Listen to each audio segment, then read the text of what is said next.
Apa cita-citanya dia? Belum tahu.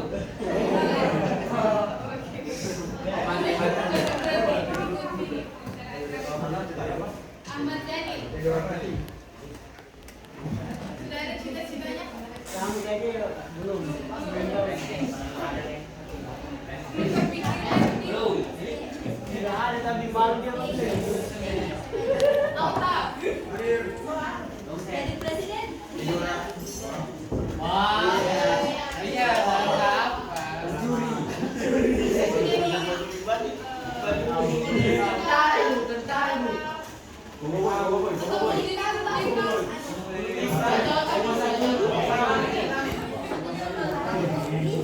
Anissa. Cita-citanya mau jadi apa?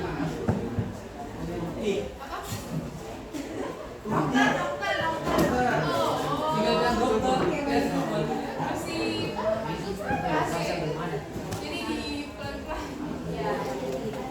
Anjali.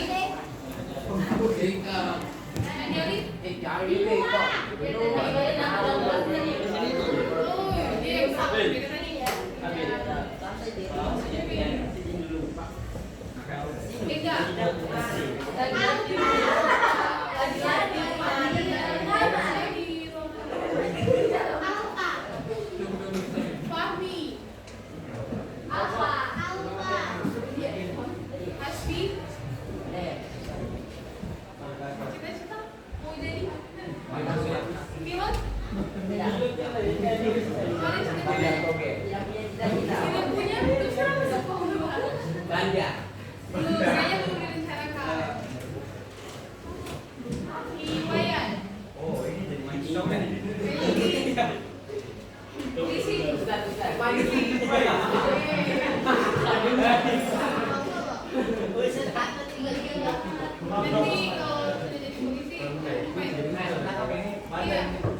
Dia sering masuk dalam paper jadi Intan Sri Utami.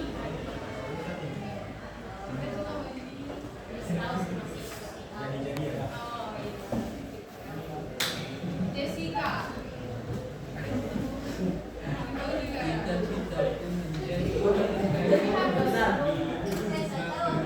Harus dipikirkan jadi apa?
Rizky Saputra. Haikal. Kita mau jadi apa? Remaja. Nabil. Kau lagi? Belum. Dia nomor 1. Baik. Fahri.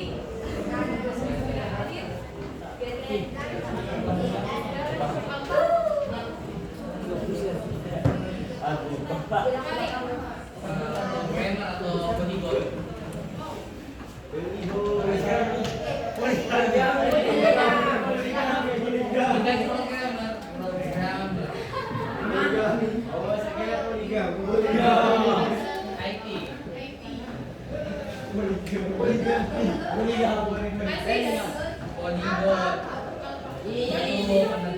Iya.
Nah, ada yang bisa bantu ibu baca ini?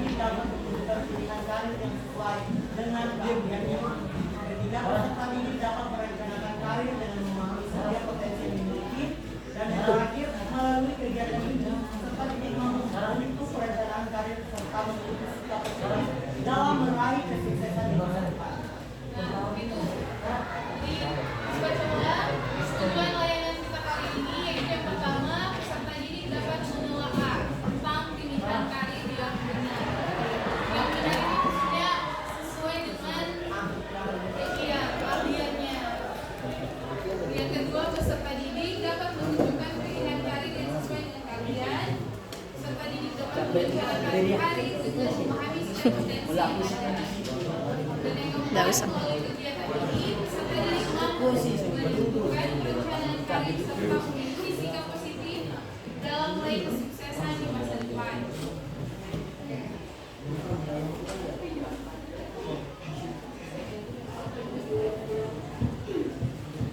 Sebelum kita nonton video ini, Ibu ada games. Kalau ada games berarti ada hadiah. Oke, kita bagi kelompok.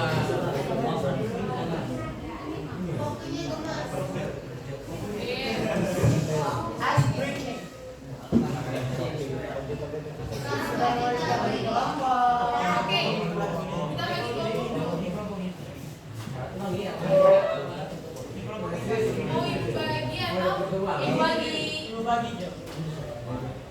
Ini saja. Ya. Oke.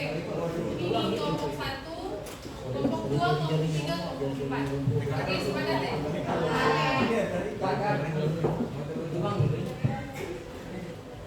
Diberikan waktu 1 menit untuk berpikir dan diskusi dengan teman kelompok. Setiap kelompok menebak profesi dari Captify kata berikut ini. Siapa yang cepat dia yang dapat poin. Oke? Siap semua? Kelihatan? Kelihatan?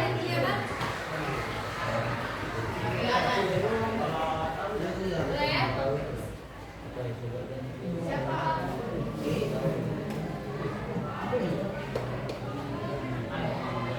Bagian penting suatu negara yang mempunyai peranan penting dalam Joko Widodo. Siapa? Polisi. Polisi. Apa?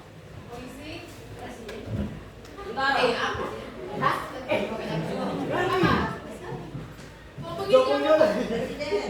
Tentara. Presiden. Oke. Udah ya? Kucing. Polisi. Ini.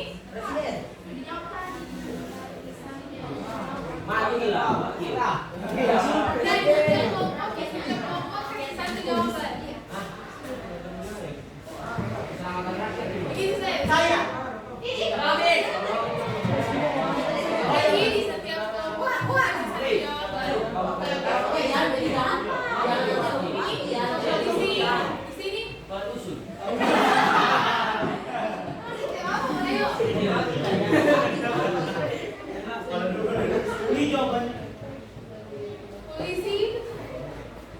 Ada. Presiden. Presiden. Presiden. Yakin? Yakin. Kita lihat jawabannya. Betul. 1, 2, 3.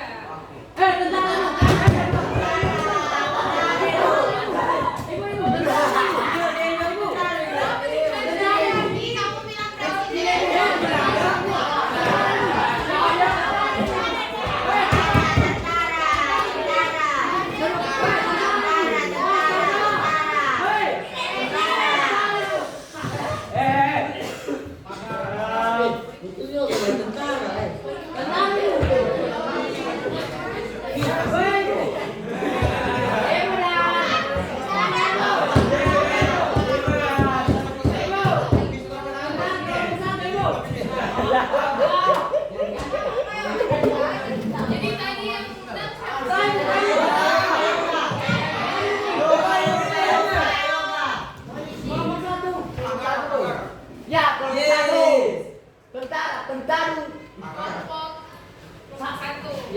Ya, mantap. Lanjut. Siapa tuh?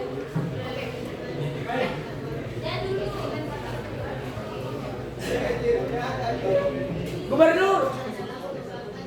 Profesor. Gubernur. Profesor. Profesor. Tidak ada. Oh, jangan dulu. Bukan. Ayo. Oke, Pak. Ya, dosen.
Aduh, aduh.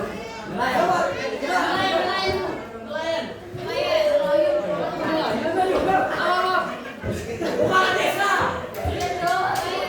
Kepala desa.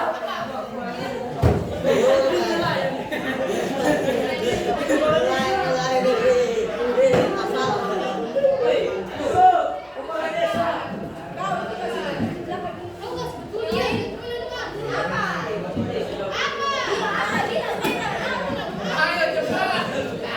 Presiden ini bukan presiden. Tadi yang bilang lain. Presiden dulu, presiden. Presiden.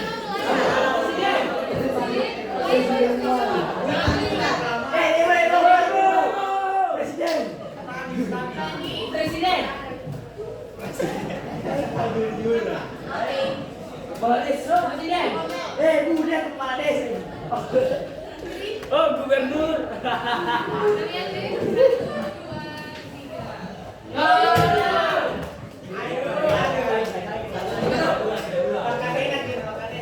Harus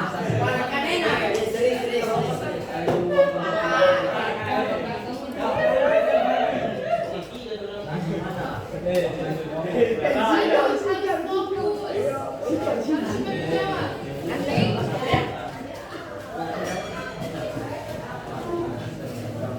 Gol.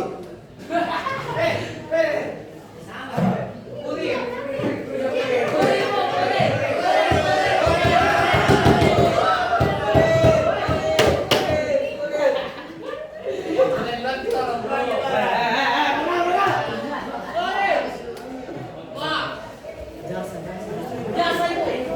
Jasa. Lo. Jasa ini. Jasa. Begitu aja. Ada jasa itu. Kemana jawabannya? Ayo coba. Pulau. Berpikir. Menantang dan kurir. Harus ada jawabannya. Gila.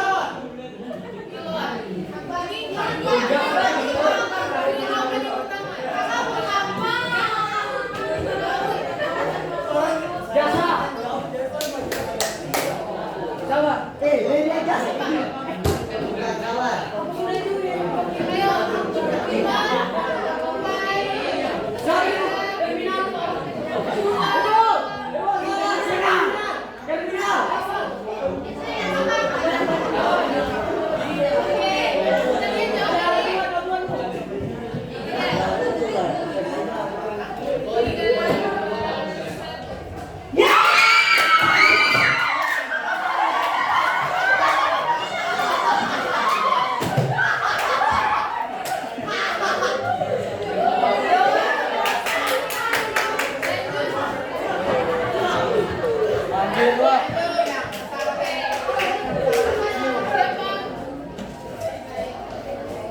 Presiden.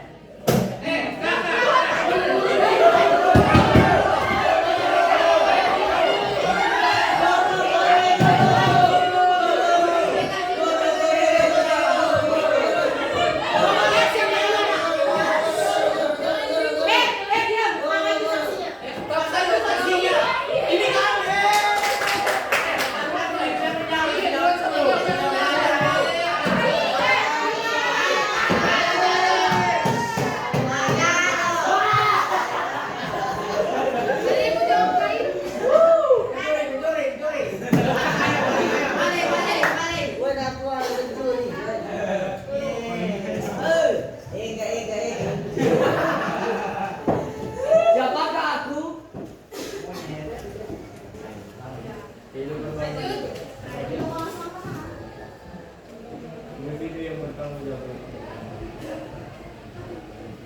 Polisi.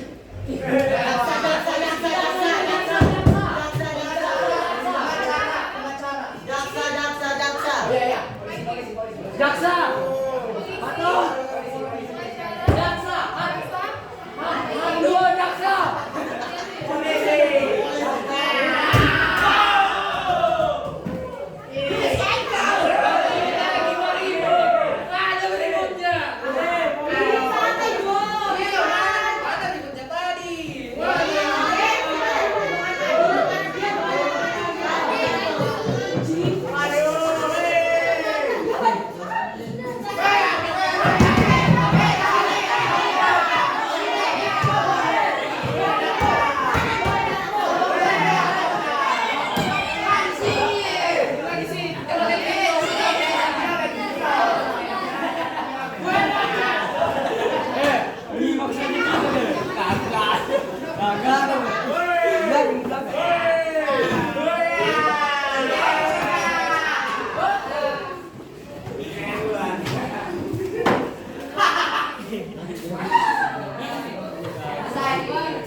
Kaki dia duduk.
Ya, habis ini jari kan.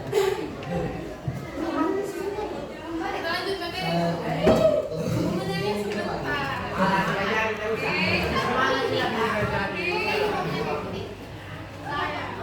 Nah, sebelum kita masuk materi, ini ada video.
andai dulu memilih jurusan yang lain pas kuliah, apakah bakal sama aja hidup lo?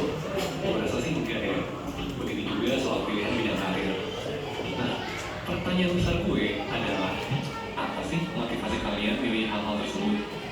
Apakah betul motivasi itu datang dari diri sendiri?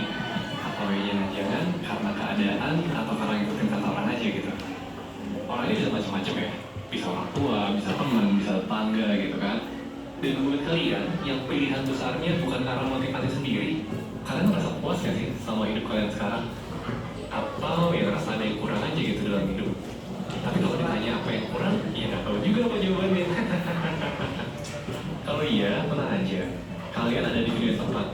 Simak video sampai habis, dan gue janji pandangan soal hidup nih bakal berubah.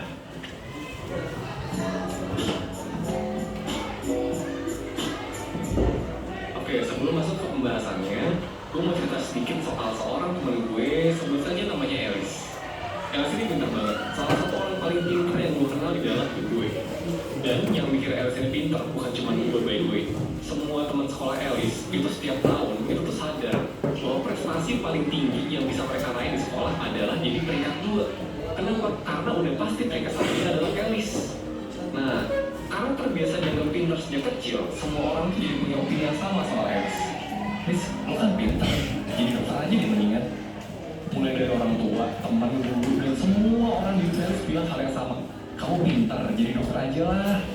Dan ketika di SMA, terus waktunya gue daftar universitas, ya karena semua orang di hidup Elis tuh nyuruh dia jadi dokter, ya Elis daftarlah ke fakultas kedokteran negeri paling susah se-Indonesia. Dan terus, dia pintar kan, ya masuk. Dan di sana ternyata tidak berubah. Dia tetap jadi orang paling pintar di sana. Sejak zaman kuliah juga sama kayak sebelumnya. Wah, lo kan pintar, begitu lulus langsung spesialis aja ya. Dosennya ngomong gitu, temannya ngomong gitu, semua ngomong gitu. Tapi yang terjadi adalah begitu Elis lulus dan dia jadi dokter, terus masukkan ke usia-usia quarter life crisis. Nah, Elis tuh mulai galau nih soal identitas dan tujuannya. Karena terlepas sejago apapun dia di dunia itu, di dunia medis ya, dia tuh nggak segitu menikmatinya sebetulnya. Tapi kalau ditanya, loh emang kalau bukannya dokter, lu tuh mau jadi apa? Ya dia nggak bisa jawab juga gitu. Kenapa dia nggak bisa jawab? Karena hidup dia sejak dia kecil sampai ke titik itu, orang tuh nggak pernah nanyain dia tuh maunya apa. Orang cuma komen aja, lu harusnya jadi dokter deh. Tapi nggak ada yang nanya, emang lu mau jadi apa sih? Semua orang terlalu sibuk mengatakan ke Elis soal dia sebaiknya ngapain sama hidupnya. Dan nggak pernah ngasih ruang buat Elis mikirin hidupnya tuh berubah kemana sih. Tapi ya udahlah, meskipun masih galau soal apa yang sebetulnya dia mau, Elis tetap melanjutkan hidupnya sesuai dengan apa yang orang bilang soal dia. Dia daftar program pendidikan spesialis. Lagi-lagi dia pilih program spesialis paling susah buat dimasukin se-Indonesia. Dan lagi-lagi dia berprestasi luar biasa. Tapi kali ini beda. Apa bedanya? Karena kali ini nih, Elis tuh udah mulai sadar bahwa ada orang-orang lain di sekitarnya dia yang bisa bahagia, bisa sukses, tanpa harus menjalani kehidupan seperti yang dia jalanin. Dan pendidikan spesialis itu berat banget by the way, tekanan fisik dan mental itu luar biasa, hampir setiap hari. Terus, buat Elis ya, yang sebetulnya nggak begitu sukanya sama dunia medis, ini tuh berat. Pertanyaan-pertanyaan tuh mulai muncul di kepala dia. Apa iya aku harus menjalani ini semua? Apa iya cuma ini satu-satunya jalan? Semakin hari, pikiran-pikiran kayak gini tuh semakin menghantui Elis. Dan ketika dia ngobrol sama teman-temannya pun, ya ternyata banyak gitu yang mengalami hal yang serupa. Yes, ternyata banyak orang yang mengalami ini. Orang-orang yang menjalani hidup yang gak segitu memuaskannya. Tapi kita taunya hidup tuh kayak gini. Nah, sampai suatu ketika ya, buat orang-orang yang mengalami kejadian kayak gini, kita akan tiba di sebuah pertimbangan besar. Pilihan kita adalah antara kita melanjutkan hidup seperti ini dan menerima segala ketidaknyamanan ini, atau kita keluar dan mencari sendiri apa yang sebetulnya bisa bikin kita bahagia di luar dari ekspektasi orang lain akan kita. Sejauh gue tahu, Elis itu sempat ambiar di saat itu. Namun pada akhirnya dia mengambil keputusan berani untuk keluar dari pendidikan spesialis dan mencoba mengeksplor dunia di luar sana. Dia keluar dari semua ekspektasi orang soal dia dan membangun ulang identitasnya dari awal. Terlepas dari sekian kilogram keringat dan entah berapa rupiah yang sudah pernah dia keluarkan. Berat banget. Tapi pada akhirnya setelah mencoba berbagai hal baru di luar dunia medis, Elis tuh berhasil menemukan sebuah hal yang sangat dia sukai. Dan meskipun nggak langsung jadi yang paling pintar kayak sebelum-sebelumnya, kehidupan barunya itu memberikan dia kebahagiaan yang nggak pernah dia temui sebelumnya. Nah, Konsep ini suka gue sebut sebagai memenjarakan pikiran. Dan ini mungkin gak hanya dialami oleh Alice, tapi juga lo yang nonton video ini. Memenjarakan pikiran ini berbentuk banyak hal. Tapi salah satu yang kelihatan adalah ketika kita memilih sebuah pilihan dan menjalaninya, karena kita ngerasa kayaknya nggak ada pilihan lain aja gitu. Jadi, lo bisa aja terjebak di sebuah jurusan atau sebuah pekerjaan yang sebenarnya lo nggak suka. Tapi lo tetap jalanin karena lo nggak tahu. Karena lo mikir bahwa ini adalah satu-satunya jalan yang bisa lo tempuh. Padahal kan sebenarnya nggak gitu kan. Sebenarnya opsi lain itu ada. Kadang pertanyaannya adalah, apakah kita mau ngambil opsi lain itu? Nah, pertanyaan berikutnya adalah, kenapa sih kadang kita ngerasa seolah-olah tuh nggak ada opsi lain buat kita? Alasannya tuh ada macam-macam, tapi gue bisa singkat jadi 3 hal besar sih yang paling sering. Apalagi setelah tadi kita sempat bahas cerita soal Alice gitu kan. Pertama, yang paling sering adalah adanya tekanan dari lingkungan atau orang sekitar. Kayak Alice gitu kan, karena dia pintar, semua orang bilang udah kamu jadi dokter aja gitu. Ya udah dia daftarnya ke dokteran. Kemudian terus jadi dokter, ya udah. Semua orang bilang oh pintar jadi spesialis aja gitu. Ya udah lulus jadi spesialis gitu kan. Nah, tekanan dari luar ini sebenarnya wajar banget buat bikin kita ngerasa seolah-olah kayak nggak ada opsi lain gitu buat melakukannya. Padahal sebenarnya ada aja opsi itu. Kedua, ini nyambung sama poin pertama sih. Karena adanya tekanan dan pengaruh dari luar diri, kita tuh jadi khawatir kalau kita mencoba mengambil opsi lain, kira-kira lebih baik atau lebih buruk ya? Gimana kalau ternyata lebih buruk?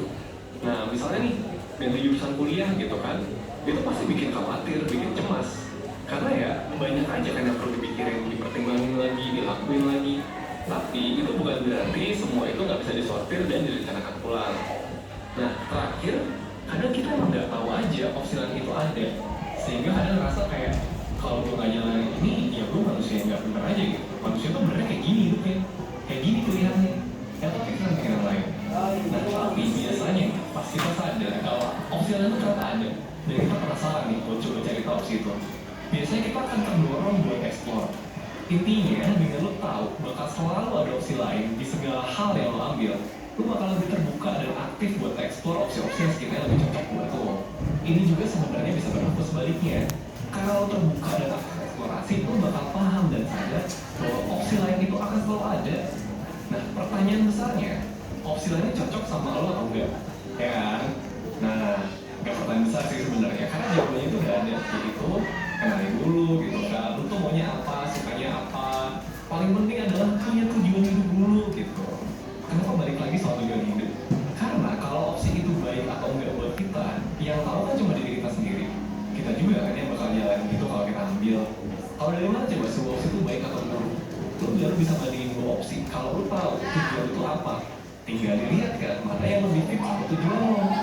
Nah, kalau sampai sini lu jadi makin bingung sama apa yang lu mau, siapa diri lu, dan apa yang jadi tujuan diri lu, it's okay. It's okay, serius, gak apa-apa banget. Mungkin ada waktunya buat lu ikutan layanan 1% yang membahas secara lebih detail soal pertanyaan-pertanyaan kayak gitu. Itu siapa, tujuan lu sebenarnya apa, harusnya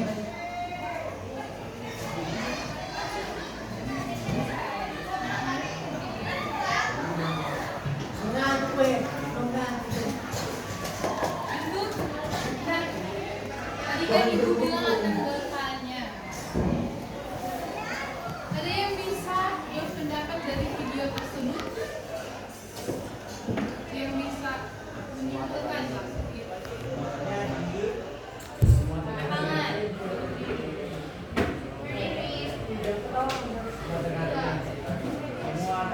Maju depan, maju depan.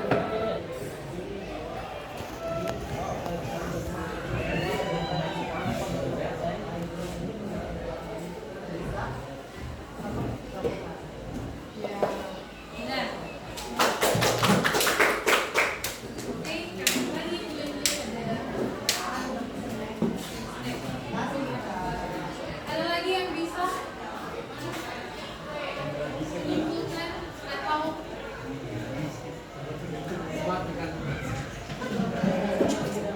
Inti dari video tadi itu jadi yang kita pertanyaan Apa?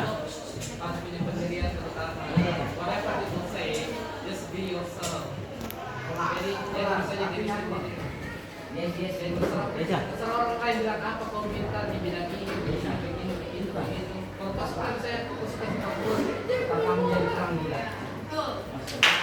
Saya juga ini.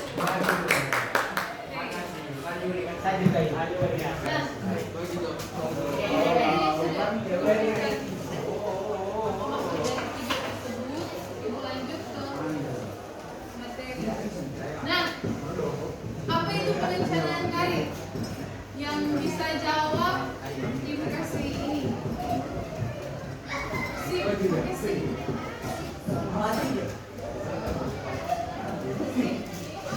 Perencanaan karir. Ada yang bisa jawab?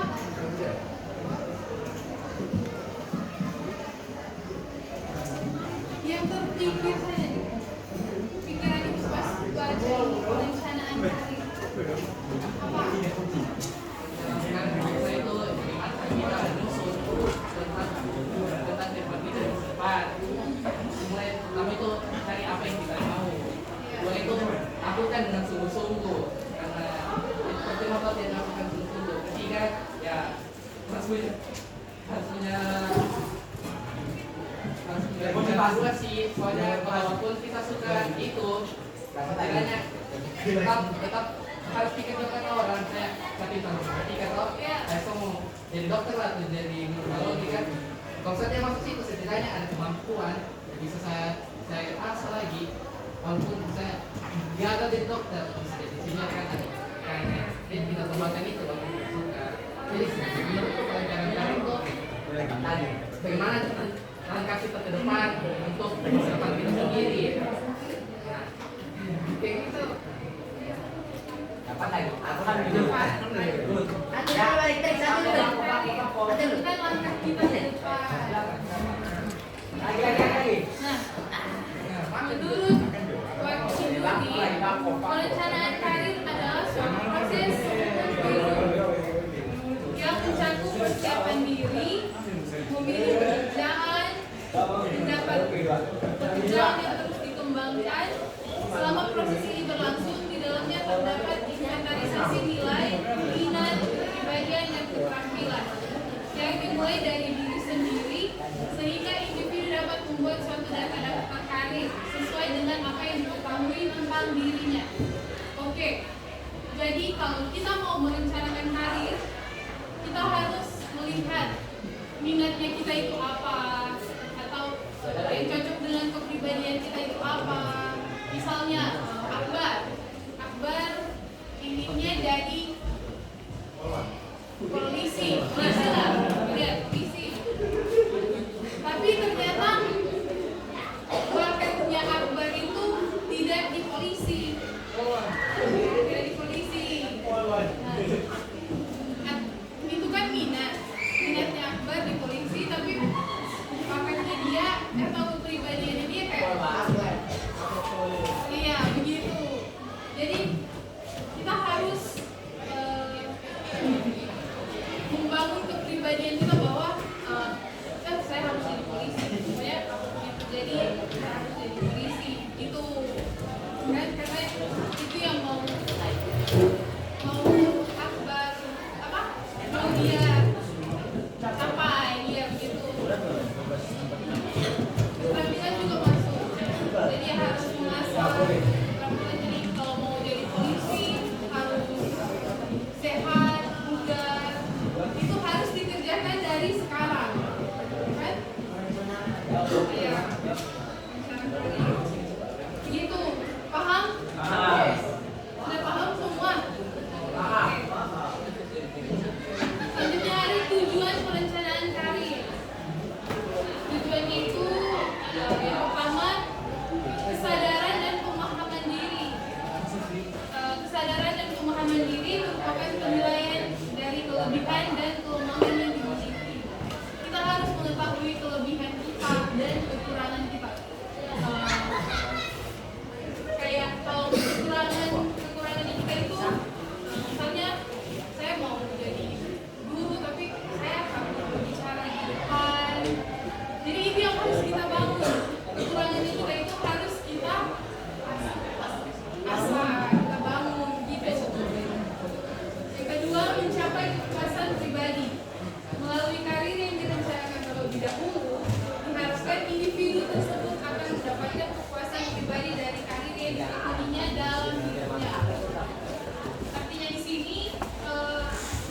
Jangan sampai seperti Elis.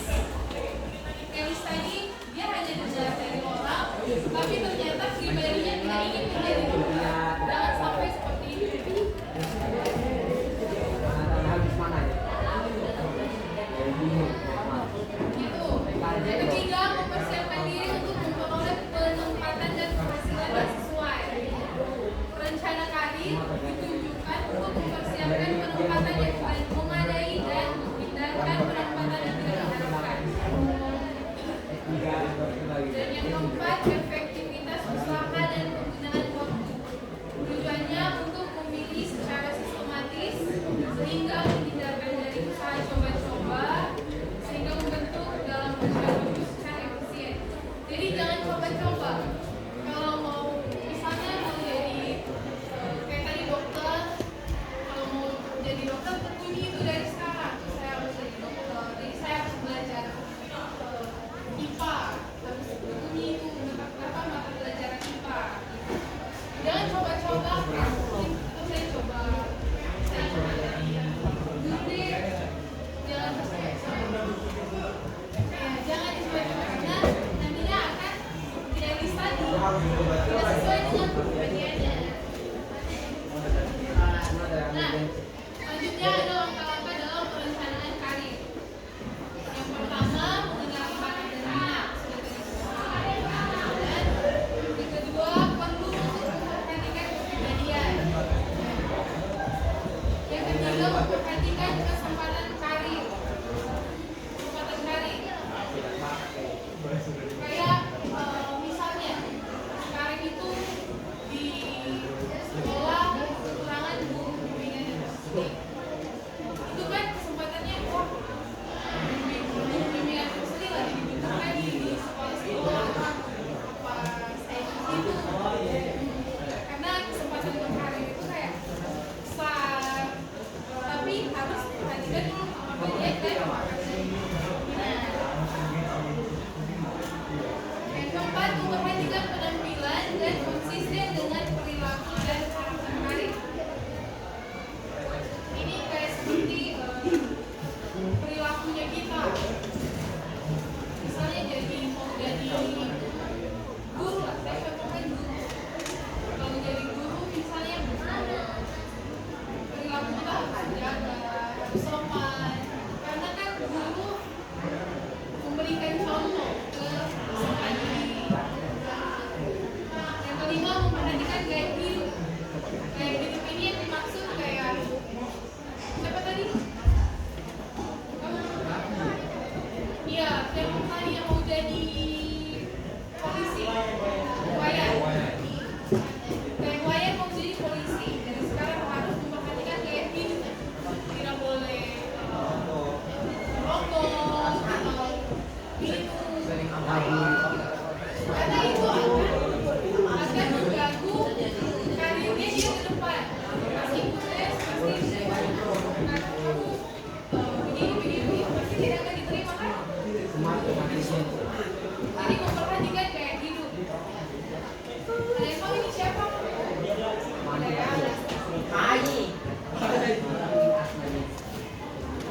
Ini namanya Richard Taylor. Richard Taylor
sudah.